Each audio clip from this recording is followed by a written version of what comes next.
இன்னைக்கு பாருங்க, தூத்துக்குடியில விளாத்திக்குளத்துல மார்ச் 10ஆம் தேதி 12வது பரீட்சை எழுதிட்டு அந்த பாப்பா வர்றாங்க.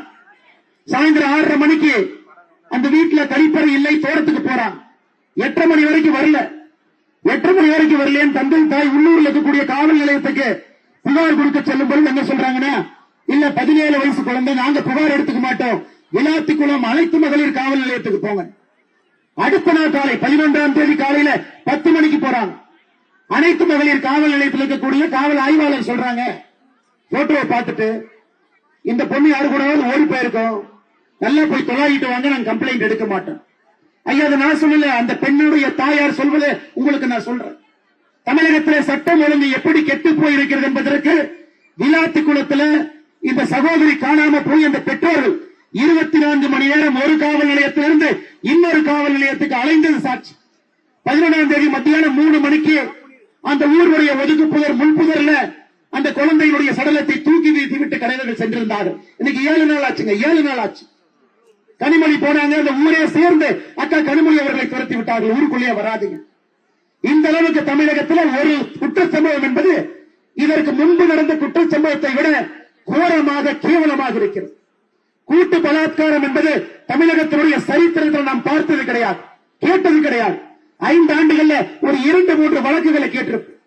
மாதம் தமிழகத்தில் கூட்டு பலாத்காரம் என்பது மாதம் கேட்கின்றோம். ஐயா, அதற்கு பல காலம் இருக்கு. என் கையில ஒரு லிஸ்ட் வச்சிருக்கிறோம் ஐயா. திராவிட முன்னேற்ற கழகத்தினுடைய உறுப்பினர்கள் மட்டுமே, பொறுப்பில் இருக்கிறவர்கள் மட்டுமே கடந்த 5 ஆண்டுகள்ல எத்தனை குற்ற சம்பவங்கள், பாலியல் வன்கொடுமை மட்டும் செஞ்சிருக்கிறாங்க என் கையில லிஸ்ட் இருக்கிறது. திராவிட முன்னேற்ற கழகத்தினுடைய உறுப்பினர்கள் மட்டும் 2021 இருந்து ஆரம்பிச்சா பொள்ளாச்சி அருகே வீட்டில் தனியாக இருந்த பெண்ணிடம் சில்மிஷம் செய்த திமுக நிர்வாகி காளியப்பன் ஆரம்பித்து 4வது பக்கத்துல விமானத்தில் திமுக கவுன்சிலர் விமானத்தில் போறார். இண்டிகாவுடைய ஏர் ஹோஸ்டஸ் கையை பிடித்து 1 வாரத்திற்கு முன்பு பிடிச்சு இழுத்து மடியில் உட்கார வச்சு முத்தம் கொடுக்க போறார். அந்த ஏர் ஹோஸ்டஸ் விமானம் தரை இறங்கிய பிறகு போலீஸ் கம்ப்ளைண்ட் கொடுத்து திமுக கவுன்சிலர் தூக்கி உள்ள வச்சிருக்கிறான். திமுகவை கவுன்சிலர் பேர் பிரபாகர். திமுகவை பொறுத்தவரை கீழே இருக்கக்கூடிய நிலத்தில் இருக்கக்கூடிய சகோதரிகள் மீதும் தப்பான முறையில் கை வைக்கிறோம். மேல பறக்கிறாங்க, அங்க இருக்கக்கூடிய விமான பணிப்பெண் மீதும் கை வைக்கிறோம். ஒரு பக்கம் இந்த தவறுக்கு காரணம் திராவிட முன்னேற்ற கழகத்துடைய தொண்டர்களே முன்னாடி வந்து தப்பு பண்றாங்க. 2வது முதலமைச்சரை பொறுத்தவரை தமிழகத்திற்கு ஒரு டிஜிபி போடலீங்க. செப்டம்பர் 1ஆம் தேதி 7 மாசத்துக்கு முன்னாடி தமிழகத்தினுடைய பொறுப்பு டிஜிபியாக வெங்கட்ராமன் பொறுப்பெடுத்தார். பொறுப்பு டிஜிபி இல்ல, பொறுப்பு டிஜிபி. அந்த டிஜிபிக்கு என்னங்க அதிகாரம் இருக்கு? செப்டம்பர், அக்டோபர், நவம்பர், டிசம்பர், ஜனவரி, பிப்ரவரி, மார்ச் 8வது மாசம் இன்னும் டிஜிபி போடல. டிசம்பர்ல அந்த டிஜிபி லீவ்ல போறாரு. பொறுப்பு டிஜிபிக்கு பொறுப்பு டிஜிபி போட்டார். இன்னைக்கு தமிழகத்தில் பொறுப்பு டிஜிபி இருக்கு. தேர்தல் ஆணையத்திடம் அண்ணன் எடப்பாடி பழனிசாமி அவர்கள் வலியுறுத்தி இருக்கின்றார்கள், உடனடியா தமிழகத்திற்கு ஒரு முழுநேர டிஜிபி கொடுக்கணும். ஒரு பக்கம் காவல்துறையினுடைய கையை கட்டி போட்டு வைத்திருக்கின்றார்கள். ஏன்? கோவை புதூர்ல ஒரு எஸ்பியை கைது பண்றாங்க பாலியல் வன்கொடுமைக்கு. எஸ்பி எத்தனை பேருக்கு தெரியும்?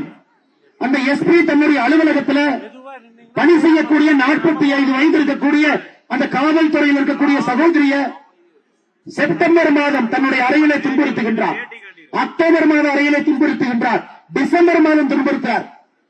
அந்த சகோதரி காவல்துறை சீருடை அணிந்திருக்கக்கூடிய சகோதரி ஜனவரியில போய் கம்ப்ளைண்ட் கொடுக்கிறாங்க. ஜனவரி. அதன் பிறகு தமிழக காவல்துறை அவங்களே உள்ள ஒரு கமிட்டி வச்சு என்கொயரி பண்றாங்க. பிப்ரவரி 12ஆம் தேதி இந்த எஸ்பி தப்பு பண்ணிருக்காங்க ரிப்போர்ட் கொடுக்கிறாங்க. SP suspend ஆயிடுறார். எஸ்பி கைது கிடையாது. பிப்ரவரியில கைதே பண்ணீங்க. காவல்துறைக்கு சொல்ல அநியாயத்தை பார்த்திருக்கீங்களா? கோவை புதூர் பட்டாலியன் நடந்த நிகழ்வு. காவல்துறையுடைய எஸ்பி 45 வயது இருக்கக்கூடிய காவலன் மீது பாலியல் வன்கொடுமை வழக்கு காவல்துறைக்கு போகல, அலுவலகத்துக்குள்ள முடிக்கிறார். 1 மாத காலம் பொறுத்திருந்த இந்த பெண்மணி மார்ச் 12ஆம் தேதி இவங்களா போலீஸ் ஸ்டேஷனுக்குள்ள போய் கம்ப்ளைண்ட் கொடுக்கிறான். அதன் பிறகு அந்த எஸ்பி கைது செய்யப்பட்டிருக்கிறார். நீங்க நினைக்கிற மாதிரி நேத்து தப்புனார், இன்னைக்கு கைது பண்ணலீங்க. செப்டம்பர்ல தப்புனார், அக்டோபர்ல தப்புனார், டிசம்பர்ல தப்புனார், மார்ச்ல கைதாகிறார்.